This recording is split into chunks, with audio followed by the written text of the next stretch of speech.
নমস্কার, আমি জ্যোতিষতন্ত্র পি কুমার বলছি মন্ত্রের যন্ত্র থেকে।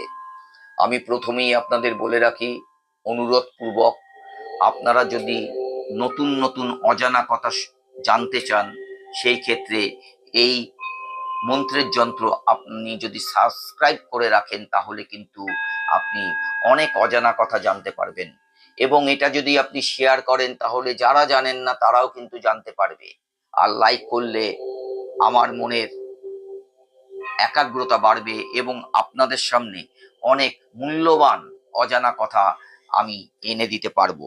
তাই আমি গত দিনে 1 থেকে 11 মুখী রুদ্রাক্ষ সম্বন্ধে কিন্তু আপনাদের আমি বলেছি। আজ আমি বলছি এই 12 মুখী রুদ্রাক্ষ সম্বন্ধে। এই 12 মুখী রুদ্রাক্ষ সূর্যের 12 রূপে ওজ, তেজ ও শক্তির কেন্দ্রবিন্দু। এই 12 মুখী রুদ্রাক্ষ, এই 12 মুখী রুদ্রাক্ষ যে ধারণ করেন, তার মধ্যে চিন্তা, শোক, রোগ এবং ভয় আক্রান্ত হবেন না, যদি আপনি সঠিক 12 মুখী রুদ্রাক্ষ আপনি ধারণ করতে পারেন। এই 12 মুখী রুদ্রাক্ষ ধারণ করলে অর্থ সম্পদ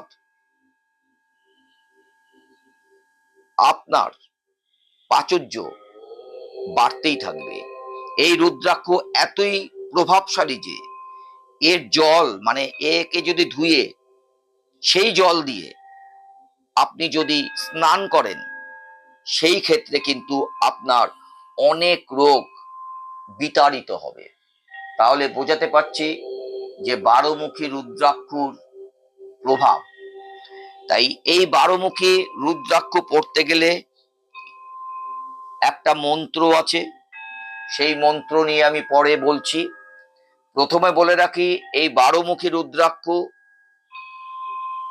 মানে 12টা মুখ যে রুদ্রাক্ষ মধ্যে আছে, যদি সেই রুদ্রাক্ষ কর্ণে ধারণ করলে তাতে 12 আদিত্য প্রসন্ন হয়। আমি 11 মুখী রুদ্রাক্ষ সম্বন্ধে একটা কথা বলে গেছিলাম, যদি 11 মুখী রুদ্রাক্ষ টিকিতে ধারণ করেন, সেই ক্ষেত্রে কিন্তু আপনি কি কি উপকার পেতে পারেন।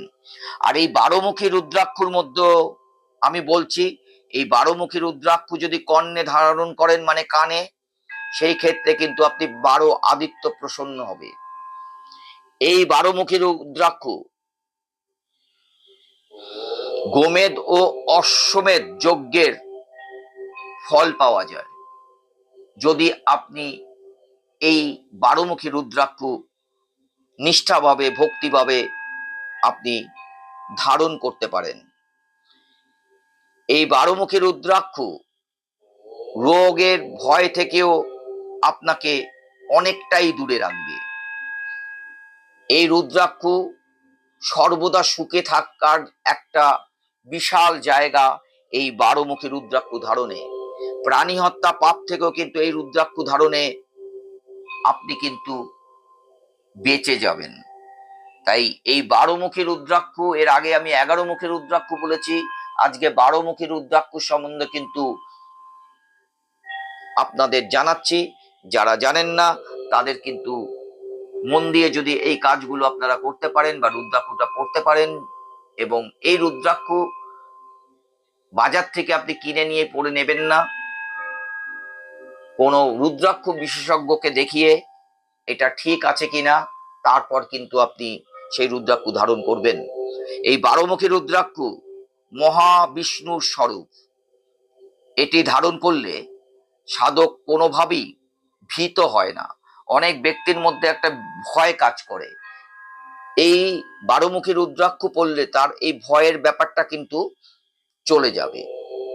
এটি যে ধারণ করবেন, সে রাজার মতো থাকতে পারবেন। এই 12 মুখী রুদ্রাক্ষ আপনাদের মনুষ্য সমাজের বিশাল বিশাল কাজ করে থাকে। যে ব্যক্তি শাসকের পদে আছেন, তার পক্ষে এটি ধারণ করা শুভ ফলদায়ক।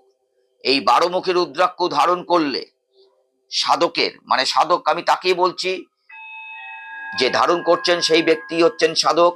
এই 12 মুখী রুদ্রাক্ষ ধারণ করলে সাধকের মাথায় 12 আদিত্য বিরাজমান থাকেন। আমি যেই মন্ত্র এখন আপনাদের বলবো, এই মন্ত্র উচ্চারণ করে এই 12মুখী রুদ্রাক্ষ পড়তে হবে। তবে এই 12মুখী রুদ্রাক্ষ পড়ার আগে আগে বিশ্লেষণ করে নিতে হবে রুদ্রাক্ষটা সঠিক, এবং দ্বিতীয় আপনার মনের বিশ্বাস, তৃতীয় আধ্যাত্মিক চেতনা, চতুর্থ আপনার ইষ্ট দেবতার সামনে নিষ্ঠা ভরে এবং শুদ্ধ জামা কাপড়ে এই রুদ্রাক্ষ কিন্তু ব্যবহার করতে হবে। আর এই রুদ্রাক্ষ যখন পড়বেন তার মন্ত্র আমি বলে দিচ্ছি, ওং ক্রৌং খৌং রৌং নমঃ। আমি আবার বলছি, এই 12মুখী রুদ্রাক্ষ পড়ার সময় যে মন্ত্র আপনার দরকার, ওম ক্রোম ক্রোং রোং নমঃ।